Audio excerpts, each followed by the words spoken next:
Ok, donc on se retrouve pour le bilan habituel de chaque mois de ce que j'ai vu comme film, série, documentaire, etc. Cette vidéo arrive un peu tardivement peut-être, puisqu'il y a beaucoup de films à traiter et du fait que j'ai été voir durant 4 jours un festival ici à Toulouse qui est le Grindhouse Paradise Festival. Donc voilà, je ne sais pas comment cette vidéo va s'organiser, mais je vais traiter tous ces films que j'ai vus. Donc c'est parti, ne tardons plus. Let's go. Petite précision avant de commencer, comme vous avez pu le remarquer, c'est pas la même typologie de vidéo, de dispositif, c'est pas la même typologie de cheveux non plus. C'est normal, c'est une vidéo qui a été faite entre deux dispositions, deux bureaux qui est en train de se faire. Mais ça ne change rien au propos, il y a des moments où c'est un petit peu coupé parce que bien évidemment, qui dit vidéo à l'arrache dit batterie qui tombe en rade, dit plus de mémoire sur la carte SD. Et d'ailleurs à ce propos, on se retrouve à la fin pour conclure tout ça, puisque ça s'est coupé complètement à la fin. En tout cas, je vous souhaite une très bonne vidéo et à tout à l'heure. J'ai commencé le mois d'avril avec un film qui avait fait les gros titres au moment, mais qu'on a déjà un petit peu oublié à raison. C'est La Salle des profs. Film allemand apparemment événement qui apparemment là-bas a fait beaucoup d'entrées. Moi je l'ai regardé sans a priori et il s'avère que c'est pas du tout un film très subtil, c'est même un truc un peu bourrin.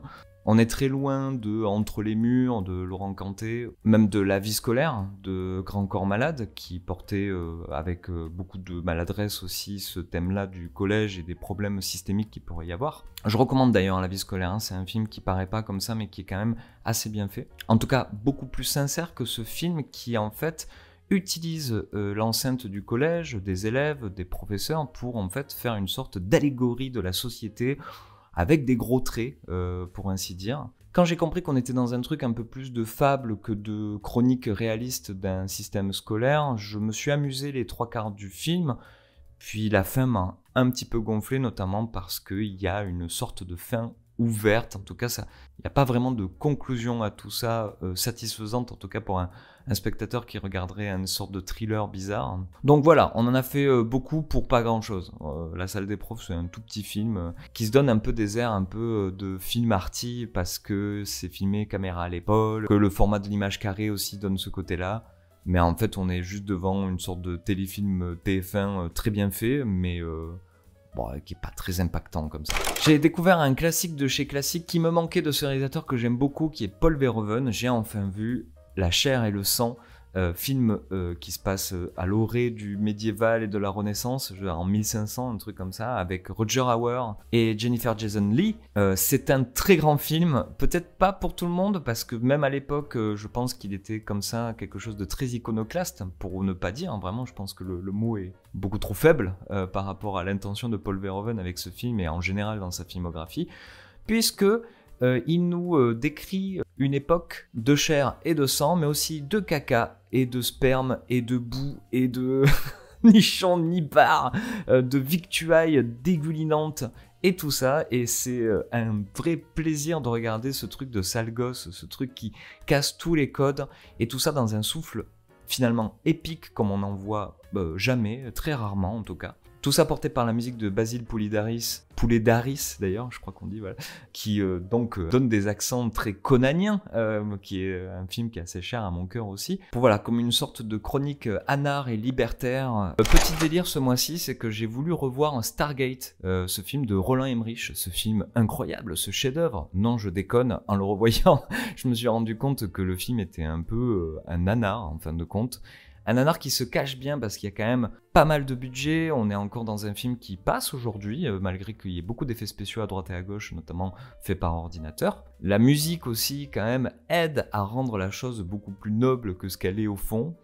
Kurt Russell, James Spader notamment, font qu'aussi le film a une plus grande hauteur que ce qu'il est véritablement, puisque, ça a été un peu la douche froide de revoir ce film qui a bercé en quelque sorte mon enfance, avec Independence Day, nous aussi, hein. Roland Emmerich est un cinéaste qui est apparu comme ça en plein milieu des années 90, avec des spectacles, en tout cas des films spectaculaires qu'on m'en envoyait plus, qu'on m'en en manquait, qu'on en avait besoin en tout cas à l'époque. Et force est de constater que ben oui, c'est un peu nul en fait. Je m'en doutais un peu, mais j'avais envie de voir et j'ai pas passé un aussi bon moment que je le pensais. C'était quand même assez laborieux, il faut le dire. Ce mois-ci, j'ai été vers un film qui m'intriguait comme ça. J'avais vu la bande-annonce au cinéma à l'époque et l'affiche est plutôt cool aussi. C'est la légende du roi crabe, donc un tout petit film italien, un premier film très indépendant qui est dans les circuits comme ça, un peu d'arrêt d'essai. Et en effet, on est devant un film qui essaye quelque chose, mais surtout un premier film qui copie ses aînés. On y trouve un peu du Antonini, du Pasolini dedans, mais surtout du Alice Rohrwacher aussi. Et vous savez à quel point j'apprécie cette cinéaste. J'en ai parlé beaucoup dans mes tops, dans ces vidéos-là. Et malheureusement, ce n'est plus qu'une pâle copie que vraiment un truc qui a été inspiré par ces cinéastes-là. C'est-à-dire que le film a en effet beaucoup d'images qui sont impactantes comme ça, qui sont hyper chouettes à voir, qui sont même plutôt marquantes, mais malheureusement la façon dont c'est agencé, la manière dont c'est raconté dans le film m'a plus ennuyé que fasciné. Donc du coup on sort de ce film avec cette idée que c'est du sous-Rohrwacher, du sous-Antonini, du sous-Pasolini. Donc voilà, ça a été une petite déception ce film, mais toutefois je retiens le nom de ces réalisateurs, parce que je crois qu'ils sont 2 dessus, et voir qu'est-ce qu'ils vont faire par la suite, parce qu'il y a quand même des idées, là-dedans. Mais pas très originales ces idées, voilà, c'est ça l'histoire. Ce mois-ci c'était la dernière fois qu'on passait au cinéma la ressortie de ce film qui est exceptionnel, que j'avais déjà vu et revu, qui est Dersu Uzala, de Akira Kurosawa. Un des plus grands films de Kurosawa, et même j'irai plus loin, un des plus grands films du cinéma tout court. Il y a beaucoup de choses à dire autour de ce film, la façon dont il a été confectionné, c'est notamment un moment dans la carrière de Kurosawa où il était au plus bas de sa carrière, au plus creux de sa vague, et c'est un partenariat avec l'URSS de l'époque, l'Union soviétique, pour raconter une légende de leur pays, et c'est l'occasion pour Kurosawa de faire un film d'aventure comme il sait si bien le faire, un film sur la nature, un film sur l'amitié, la vraie amitié. Il y a quelque chose dans ce film qui est de l'ordre de la base, de ce qui est immuable, de ce qui est primordial en tout cas dans les relations humaines et à la relation à la nature aussi. Donc un très très grand film qui, il faut le savoir, n'est pas totalement un remastering en bonne et due forme, mais un lavage de copie, et ça faisait vraiment plaisir de le voir au cinéma. C'est la deuxième fois que je le voyais au cinéma. Et en effet, la copie qu'il y a là est vraiment la meilleure façon de voir ce film. Je crois que la même copie est disponible chez Potemkin, si je me trompe pas. En tout cas, il est déjà disponible en physique. Là, c'est juste Splendor Film qui a eu l'occasion de faire croire qu'il y avait un remastering pour le remettre au cinéma. Et ben voilà, ça faisait plaisir de le voir au cinéma en tout cas. Mais ce n'est pas une nouvelle copie bien propre et tout. Pour ce chef-d'œuvre vraiment qui est très peu cité. C'est vrai qu'on va parler de Citizen Kane, on va parler des 7 samouraïs, en tout cas pour ce qui concerne Akira Kurosawa. Mais Dersu Uzala, c'est vraiment un sommet, quelque chose qui, même en termes de mise en scène, est quelque chose à apprendre. C'est vraiment un film de maître. Ce mois-ci, j'ai vu un film de Dario Argento que je n'avais jamais vu, bizarrement, peut-être parce qu'il n'était pas facilement trouvable. C'est 4 mouches de velours gris, que j'ai vu dans sa version remasterisée, très belle copie, et ça faisait un bien fou de revoir pourquoi Dario Argento est si important dans une cinéphilie. C'est que avec un scénario qui est un peu foutraque, qui est un peu de son époque, hein, qui est un peu pop comme ça. D'ailleurs, ça concerne un batteur dans un groupe de rock pop italien. Ben, comment, en fait, on peut s'amuser avec la forme et faire dire autre chose à ces acteurs un peu insipides. Il y a notamment, ça m'a tué dans le film, il y a notamment Jean-Pierre Mariel qui fait le rôle d'un détective homosexuel, très grossier. On est dans ce cinéma italien qui n'est pas très subtil en fin de compte, c'est un cinéma très populaire et c'est pour ça que Dario Argento à l'époque avait un grand succès aussi, c'est qu'il épousait complètement le cinéma populaire, même le plus grossier, et donc on a cette espèce de détective par Jean-Pierre Mariel, c'est improbable. Mais au milieu de ça, on a des images qui sont dignes de David Lynch, enfin en tout cas dignes de ces images très métaphoriques, très allégoriques, très sorties d'un mauvais rêve. Et voilà, c'était hyper fun, hyper pop de regarder ça. Voilà, c'est un des films qui précède Suspiria, qui précède Profondo Rosso ou Inferno, mais qui en tout cas montre un style qu'on a un peu perdu aujourd'hui, qui était le fait d'aller au cinéma comme on allait à un concert de rock en fait. Beaucoup de fun devant 4 mouches de velours gris et ouais, un petit film culte, Autre très gros film que j'ai revu, que j'avais vu à l'époque, j'avais besoin de revoir et que je revois en fait assez régulièrement, c'est Gang of New York de Martin Scorsese.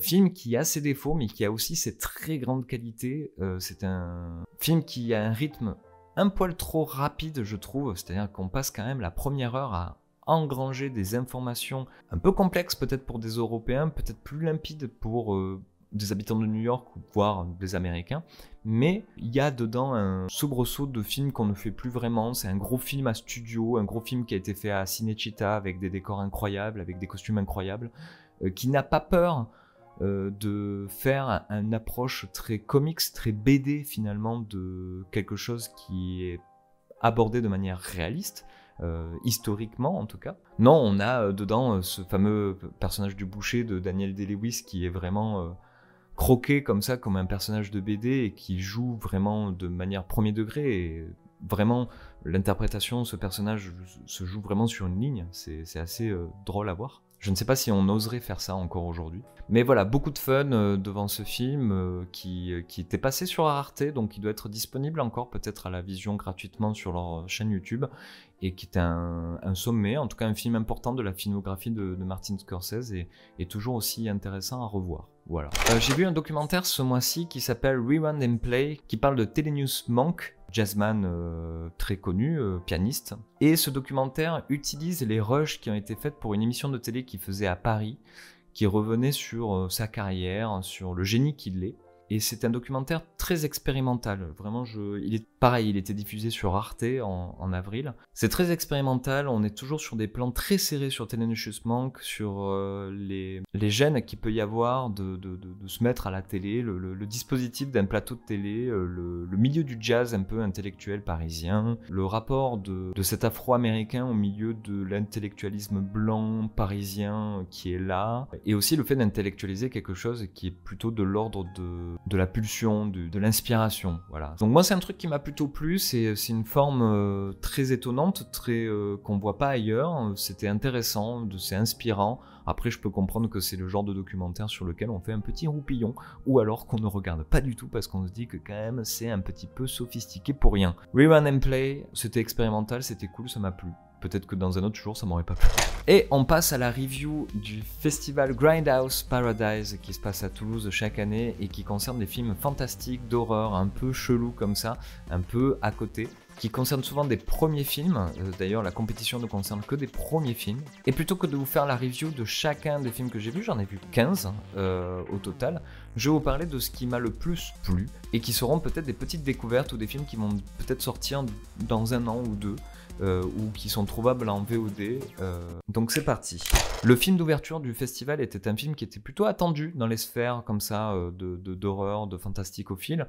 C'est Late Night with the Devil, qui était un film qui donc prend l'apparence d'un talk show dans les années 70, qui est une sorte de mélange entre un documentaire et un fan footage, où nous suivons donc un animateur de télé qui fait une spéciale Halloween et qui invite donc des personnages plus ou moins flippants et plus ou moins vrais dans leur pouvoir ou leur talent, jusqu'à qu'il y ait ce troisième invité qui est une psychologue, une neurologue, je sais plus trop, et qui est avec une fille qui a été retirée d'une secte et qui est soi-disant la fille du diable, quoi. Et donc je vais pas vous spoiler ce qui se passe au fur et à mesure. C'est un film qui était très bien pour un film d'ouverture, qui était assez fun, il y a des moments drôles, il y a un super climax, en tout cas visuellement, qui est assez cool. Mais pour ma part, j'ai trouvé ça quand même un poil faiblard. Je trouvais que le film n'était pas assez radical sur plein d'aspects. Le côté émission de télé retrouvée, tout ça, j'y crois moyen, puisque c'est clairement pas des caméras de l'époque, mais des caméras d'aujourd'hui sur lesquelles on a mis un filtre. Même le rythme de l'émission ne correspond pas tout à fait aux émissions de l'époque. Je trouve qu'il y a un travail qui n'a pas été fait radical par rapport à ça. Ensuite, il n'assume pas tout à fait de faire juste une émission de télé puisque c'est entrecoupé de scènes en noir et blanc qui sont plutôt comme du documentaire, et pareil, on veut nous faire croire que c'est genre du Super 8 ou du 16 mm en noir et blanc, mais en fait c'est des caméras d'aujourd'hui sur lesquelles on a mis un filtre aussi, donc on y croit moyen, et puis on se demande quelle est la personne derrière la caméra, c'est toujours les problèmes du fan footage. Et ensuite, de fait de qu'il y ait tous ces petits freins comme ça, ne m'a pas permis d'avoir une sensation d'effroi total à la fin, ou même de plaisir total, puisqu'il y avait quand même ce côté fake qui m'apparaissait comme ça, un peu carton-pâte en fait. Mais c'est quand même un petit truc assez sympa que je vous conseille de regarder éventuellement, qui peut être une porte d'entrée vers plein d'autres films aussi. Et puis d'ailleurs, tout le début est assez cool, puisque ça fait comme une espèce de documentaire sur une star. Moi, j'ai trouvé ça cool le début, mais voilà, petit à petit, j'ai trouvé que le château de cartes s'effondrait, de fait que c'était pas assez vrai. Je sais pas comment expliquer. Un autre film que j'ai plutôt aimé, ça s'appelle Birth and Rebirth. Qui est une sorte de relecture de Frankenstein, un peu chelou, un peu voilà, sur le côté un peu alternatif comme ça, puisqu'on suit deux femmes, une qui est sage-femme et qui a une enfant qui est mère seule, et une autre qui est une médecin légiste qui est donc à la morgue et qui est toute seule. Les deux vont avoir leur destin croisé quand la fille de la première va mourir en 24 heures d'une méningite brutale, qui va se retrouver dans le secteur de la deuxième, elles ne se connaissent pas, hein, et que le corps va disparaître. Donc la première va commencer à enquêter pour savoir où est sa fille, puisqu'elle a besoin de faire son deuil. Et là, elle découvre que cette médecin légiste travaille depuis des années sur le fait de faire revivre les morts, de recréer la vie de A à Z, comme le docteur Frankenstein. Et donc alors va se jouer un espèce de duo assez improbable entre ces deux femmes qui sont dans le corps médical, qui sont spécialistes. Et ça fait vraiment du bien à voir, hein. C'est-à-dire qu'on voit deux femmes qui ne sont pas des mères courage, qui ne sont pas des guerrières absolues, qui sont juste des spécialistes de leur domaine, et donc à même à aller au bout des objectifs qu'elles se sont donnés. C'est un film qui donc parle aussi de la maternité, qui parle aussi de qu'est-ce que c'est que de donner la vie, de l'enlever, et tout ça dans un carcan qui n'oublie pas d'être drôle, et ça c'est super chouette. Il y a plein de moments où c'est rigolo, c'est juste rigolo, et en même temps on est devant une histoire qui est complètement morbide, il faut le dire. Mention spéciale pour les deux actrices qui sont assez incroyables. Il y a cette actrice qui était dans Scrubs, il m'a fallu un moment pour la reconnaître, et je me suis dit waouh, mais génial, elle est super, pourquoi on la voit pas plus? Et l'actrice qui joue la médecin légiste, je suis désolé, hein, je retiens pas les noms tout à fait, qui est une vraie révélation, qui dessine comme ça un personnage qu'on voit très peu finalement au cinéma, qui est ce personnage de Dr Frankenstein au féminin, qui est obsessionnel, qui essaye de se dépatouiller avec cette obsession. Vraiment, voilà, un petit film comme ça qui est passé comme ça et que j'ai trouvé très cool, qui avait beaucoup de vie à l'intérieur en fait. S'en est suivi un autre film qui m'intriguait pas tellement au départ et qui, force est de constater, m'a beaucoup plu in fine, c'est Raging Grace, qui parle donc d'une immigrée philippine à Londres qui n'a pas de papier, qui est donc avec sa jeune fille et qui, pour gagner sa croûte et aussi commencer à payer des papiers pour pouvoir rester sur le territoire, travaille en tant que femme de ménage, femme à tout faire dans des belles propriétés en Angleterre. Elle cache sa fille dans chacune de ces propriétés-là parce qu'elle a peur d'être dénoncée à la police, aux autorités. Et quand elle découvre qu'il lui faut plus d'argent qu'elle n'a déjà pour pouvoir avoir enfin ses papiers et faire que sa fille puisse aller à l'école normalement et vivre et exister, tout simplement, elle se rend compte que donc elle n'a pas assez d'argent et donc elle accepte un boulot dans une grande demeure à l'extérieur, dans la campagne, qui paraît un peu chelou, avec à l'intérieur un vieux monsieur qui est entre la vie et la mort, plutôt vers la mort que vers la vie, qui est alité comme ça et tout. Et donc on se retrouve dans un film qui est un mélange entre 10 pannes, très particulier, entre 10 pannes de Jacques Audiard, un film de maison hantée, ça regroupe vraiment plein de clichés qu'on peut trouver dans ces films-là. Mais en même temps, et c'est ça qu'a dit le réalisateur après, qui était présent pendant la séance et après, qui a fait un question-réponse avec nous, à Mathilda.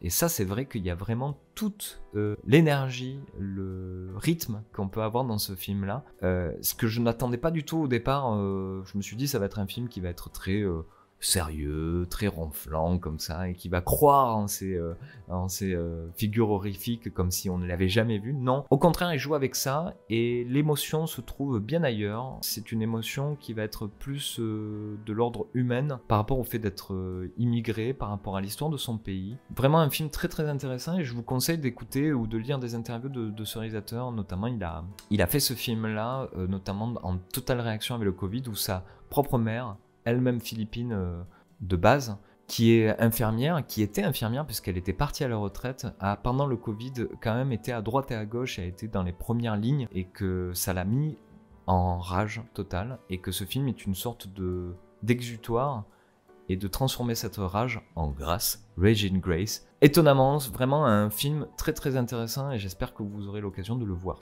On a vu le film When Evil Lurks qui est sorti actuellement, qui est au cinéma je crois, et qui est donc ce film argentin qui reprend la figure de la possession dans un paysage paysan, campagnard. Le début est une très belle promesse, il y a vraiment beaucoup d'images cracra, on est avec ces deux frères qui sont un peu des païsous comme ça, et qui se retrouvent en face de vraiment d'un truc infernal, d'un truc dégueulasse quoi. Et petit à petit, le film n'est pas du Carpenter, n'est pas un truc subtil sur quel est le mal, que le mal existe vraiment et tout.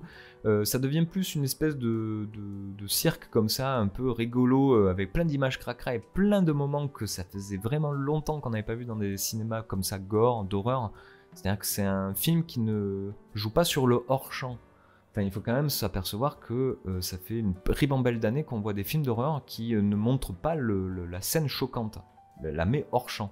C'est ce qui a fait d'ailleurs, à contrario, le succès d'un film comme La Main récemment, ou les films de Ari Aster. C'est que les moments qui sont durs, brutaux, eh bien ils sont en plein, ils sont montrés plein cadre. Et bien dans When Evil Lurks, c'est constamment, mais malheureusement, en termes par contre d'histoire, de scénario, là où il y avait une belle promesse pendant la première partie du film, pendant bien 3/4 d'heure, bah ça c'était un petit à petit à la fin. Les règles du fantastique de ce film commencent un peu à se perdre, on comprend plus trop ce qui se passe véritablement et comment ça marche. Et puis on part dans un rythme où on sait pas trop où on va et c'est un peu décevant à la fin l'issue de tout ça. Mais voilà, c'est quand même assez cool. C'est plutôt rare aujourd'hui. C'est un film bien cracra avec des bons moments de FX et de séquences un peu violentes quoi. Un film que je n'aurais pas cru du tout aimer mais qui a fait un bien fou durant le festival, c'est Molly and Max in the Future, qui avait les atours d'un fan film, et c'est complètement ça en quelque sorte, puisque c'est un film qui a été fait totalement en indépendance,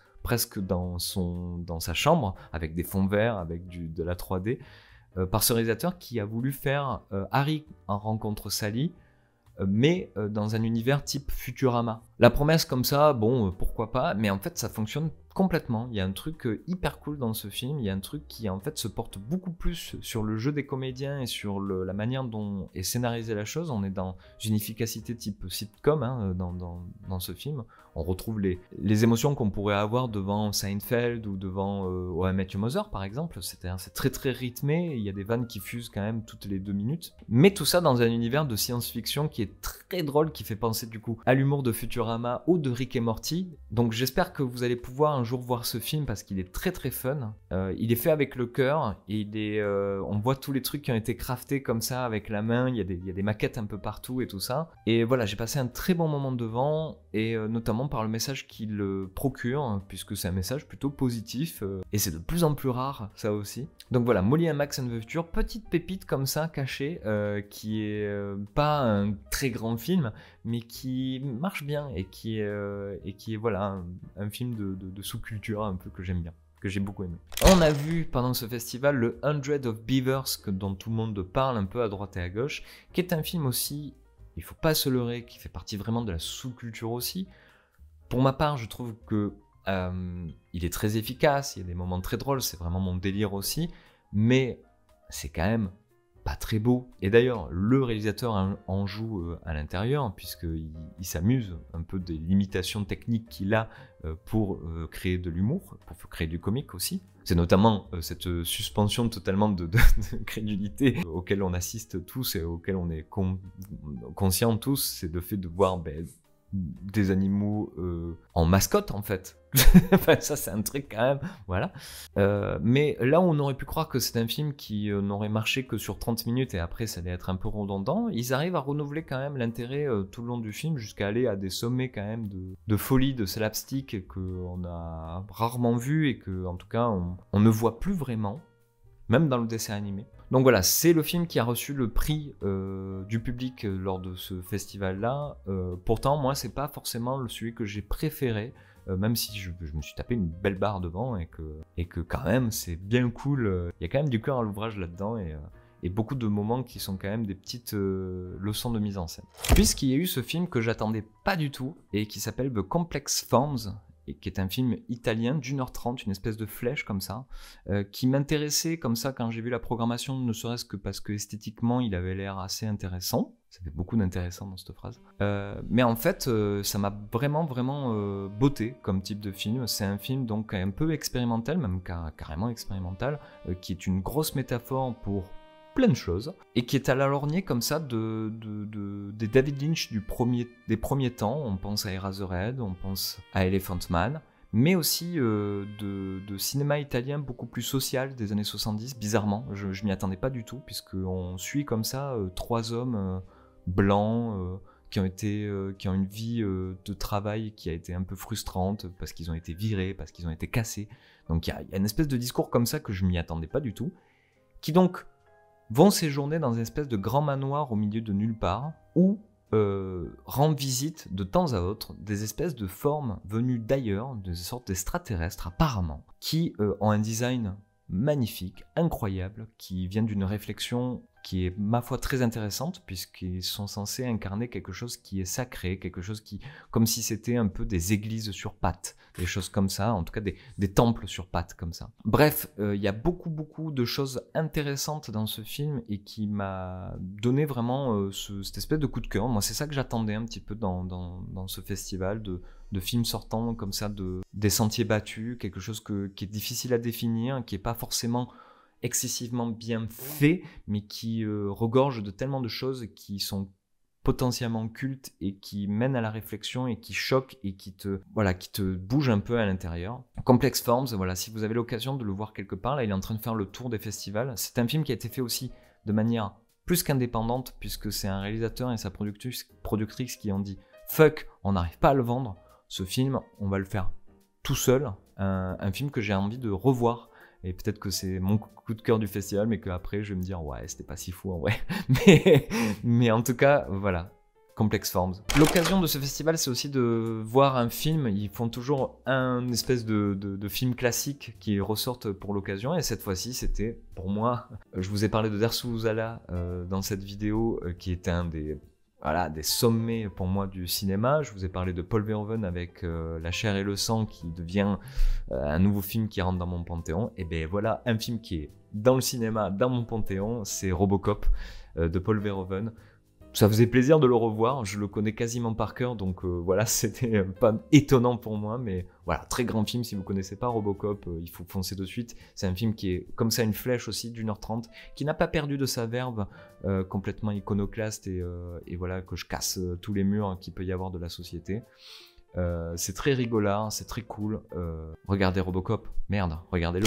Et enfin, le festival s'est terminé avec un film qui a beaucoup marqué les gens auparavant, puisqu'il est sorti, je crois, il y a 1 an, autre part qu'en France, et qu'il est trouvable un peu comme ça. C'est la nouvelle bombe du cinéma sud-coréen, c'est Concrete Utopia, qui part donc d'un postulat post-apocalyptique, mais juste post-apocalyptique, puisque juste après un séisme à Séoul, je crois, il ne reste qu'un immeuble en place debout, et tous les survivants qui veulent y habiter, et ensuite on se retrouve dans un film qui est comment on régit une société post-apocalyptique, mais même tout court, quelles sont les règles de vie commune, comment on organise tout ça. C'est très subtil, très rigolo, très fort. Vraiment, le cinéma coréen a cette faculté d'être là où il faut à l'heure actuelle.